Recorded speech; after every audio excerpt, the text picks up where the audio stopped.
5G. 5G. 5G. 5G. 5G. And it's called 5G. What do you think of when you hear 5G? Does it scare you? Does it excite you? In 2018, there was a lot of excitement in the air when several telecommunications companies came forward with their plans to adopt 5G. But there was also backlash and concern.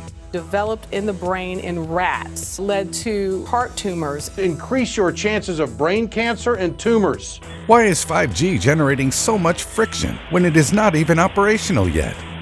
First, let us explore what 5G is.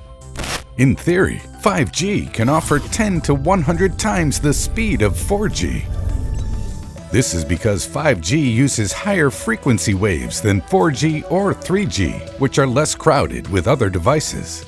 This allows more devices to have access to the internet at the same time and at faster speeds. Also, unlike 4G towers, which project signals in 360 degrees, 5G antennas are very directional. This again leads to lower interference with other signals that are present in the area. 5G also offers lower latency rates. With 5G, we can expect to see close to real-time responses between devices, which are touted at 1 millisecond latency, whereas 4G stands at 50 milliseconds. 5G also has more bandwidth than 4G, enabling you to connect more devices to a single internet port like a router. Now comes the question we've been wondering all along. Is 5G safe for humans and our environment? The issues with 5G arise as a result of its extremely high frequency, which lies between 30 GHz to 300 GHz. Due to the higher frequencies, the waves do not travel vast distances. Hence, antennas must be erected closer to each other to provide clear 5G reception. We are not talking about a few more antennas, but a lot more. Exponentially more. Will these antennas pose health and environmental risks? Wireless companies and even government agencies such as the Centers for Disease Control and Prevention and the United States Environmental Protection Agency believe that radio waves produced by 5G are safe, and they could be right.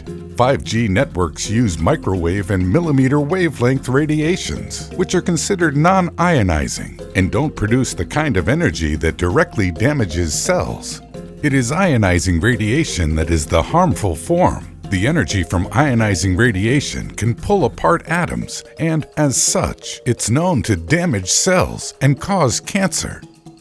However, more than 215 scientists from 40 different countries have appealed to the United Nations for urgent action to reduce the electromagnetic field exposure emitted from wireless sources, even if they are non-ionizing. These scientists also submitted a letter to the Federal Communications Commission, FCC, asking the body to consider health risks and environmental issues before rapidly deploying a fifth-generation wireless infrastructure. And they are not alone. The Belgian government halted a 5G test in Brussels over concerns about the radiation from the base stations. Members of Parliament in the Netherlands are calling on the government to further examine 5G, while Switzerland is monitoring 5G's impact on people. The FCC does not seem to see a cause of concern, however, and the body is making sure that the technology is deployed at the earliest. Meanwhile, U.S. President Trump has declared 5G rollout a race that must be won. 5G networks will absolutely be a vital link to America's prosperity and national security in the 21st century. So what is the outcome of all this? Who is right and who is wrong? It's complicated. Although 5G does not have ionizing radiation, some experts suspect that the radiation from these devices could damage cells via oxidative stress in cells. This biological mechanism leads to inflammation and has been found to cause cancer, diabetes, and other diseases. For the time being, 5G seems safe, but there is simply not enough data to know for sure.